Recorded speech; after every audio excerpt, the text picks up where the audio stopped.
আজকের ভিডিওতে আমি আপনাদের সাথে শেয়ার করব যেসব আত্মীয়ের বাসায় আপনি কখনো যাবেন না। তাই সম্পূর্ণ ভিডিওটি না টেনে মনোযোগ সহকারে দেখতে থাকুন। আশা করি এই ভিডিওটির মাধ্যমে আপনি অনেক কিছু শিখতে পারবেন। আত্মীয় শব্দটা শুনলেই আমাদের মনে একটা আপন ছবি আঁকে।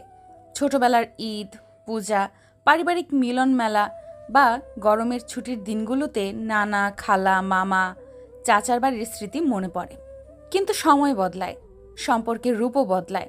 অনেক আত্মীয় যাদের আমরা একসময় আমরা বলতাম, তাদের আচরণ আজ আমাদের নিজেদের কাছেই অপরিচিত লাগে। জীবনের পথে চলতে চলতে আমরা শিখি সব আত্মীয় আপন নয় এবং সবাইকে নিজের জীবনের ঘনিষ্ঠভাবে রাখা উচিত নয়। কিছু সম্পর্ক থেকে দূরে থাকলেই ভালো। নিচে এমন কিছু আত্মীয়ের কথা তুলে ধরা হলো যাদের বাড়িতে কখনো না যাওয়ায় আপনার আত্মসম্মান, মানসিক শান্তি ও পারিবারিক সুস্থতার জন্য ভালো। নাম্বার ১, যারা আপনাকে তুচ্ছ করে দেখে।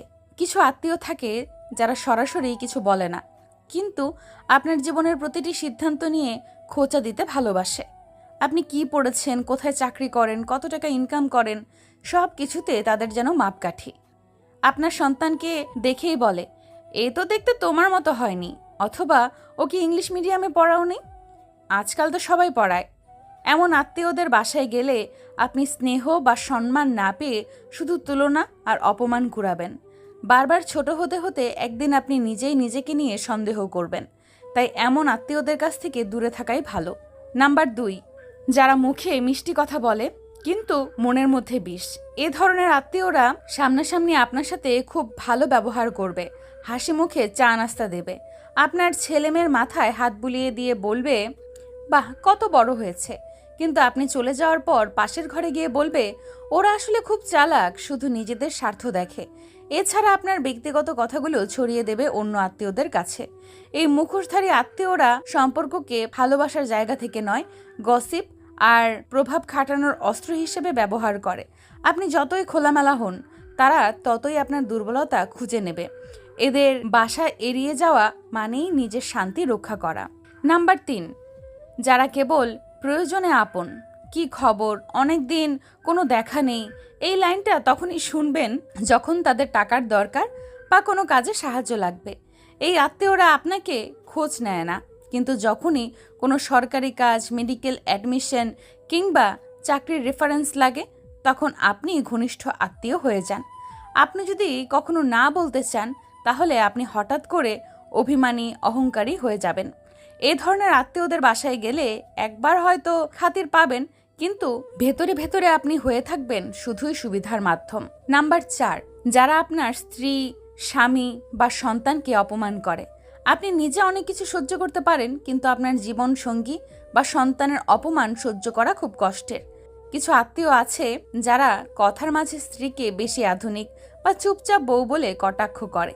কেউ কেউ সন্তানের পড়াশোনা, চলাচল কিংবা পোশাক নিয়ে মন্তব্য করে।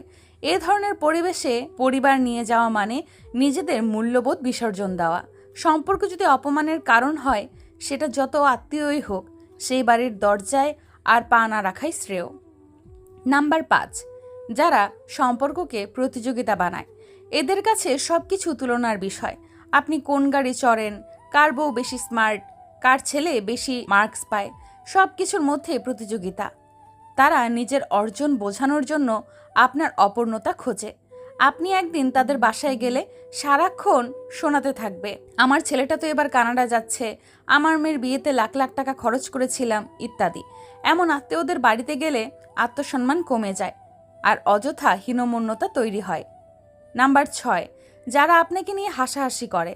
আপনার ভাষা, উচ্চারণ, পোশাক, ধর্মীয় চর্চা, এমনকি আপনার শরীর, সব কিছুর ওপর কিছু আত্মীয় রসিকতা করে। কেউ হয়তো বলে, তোর তো এখনো বাচ্চা নেই, আবার কেউ বলে, তুই দিন দিন আলুর মতো মোটা হয়ে গেছিস। এইসব কথার পেছনে অনেক অসম্মান লুকিয়ে থাকে। একটি আত্মীয়র বাড়িতে বারবার এই ধরনের মন্তব্য শুনে শুনে আপনি এক সময় বুঝবেন, ওরা আপনাকে মানুষ না, বিনোদনের বিষয় ভাবে। সেখান থেকে দূরে থাকাই হবে নিজের প্রতি সম্মানের পরিচয়। নাম্বার ৭, যারা অন্যদের সামনে আপনাকে হেয় করে। একটি পারিবারিক অনুষ্ঠানে সবার সামনে আপনার ব্যর্থতা বা ব্যক্তিগত ব্যাপার টেনে এনে আপনাকে ছোট করা হয়। এমন পরিস্থিতি খুবই কষ্টদায়ক। কিছু আত্মীয় আছেন যারা মজা করেই হোক বা ইচ্ছাকৃত সবসময় এমন কথা বলেন যা আপনাকে বাকি সবার সামনে অপ্রস্তুত করে তোলে। এ ধরনের আত্মীয়দের বাসা মানেই মানসিক যন্ত্রণা। আপনি গিয়ে এক কাপ চা খেলেও মনে হবে যেন একটা বিষ খেয়েছেন। নাম্বার 8, যাদের সংসারে শুধু ঝগড়া ও নেতিবাচকতা। কিছু আত্মীয়ের পরিবারে ঢুকলেই টের পাবেন সবাই কারো না কারোর সাথে রেগে আছে। কথা বললেই ঝগড়া, মন্তব্য করলেই অপমান। সেখানে ভালো সময় কাটানো তো দূরের কথা, নিজের অস্তিত্ব নিয়েও কেমন অস্বস্তি লাগে। মন শান্ত রাখতে হলে এমন পরিবেশ থেকে নিজেকে দূরে রাখতে হয়, কারণ মানসিক শান্তি আপনার জীবনের সবচেয়ে বড় সম্পদ। সব আত্মীয়ের বাসা নিজের বাসা নয়।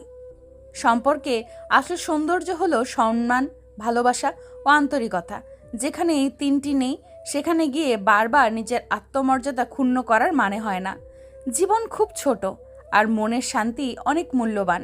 যারা আপনাকে বোঝে না, ভালোবাসে না, শুধু রক্তের সম্পর্ক দেখিয়ে কটাক্ষ করে, তাদের বাসায় গিয়ে হাসি দিয়ে সামাজিকতা রক্ষা করার চেয়ে চুপচাপ দূরে থেকে নিজের মান বজায় রাখা অনেক বড় বুদ্ধিমানের কাজ। শেষ কথা, আত্মীয়তার মূল্য থাক, তবে নিজের সম্মান যেন তার চেয়ে ছোট না হয়। যেখানে আপনাকে ছোট করে দেখা হয় সেখানে এক কাপ চা খাওয়ার চেয়ে নিজের ঘরে নিজের মানুষের পাশে বসে নীরব চা খাওয়া অনেক শান্তির।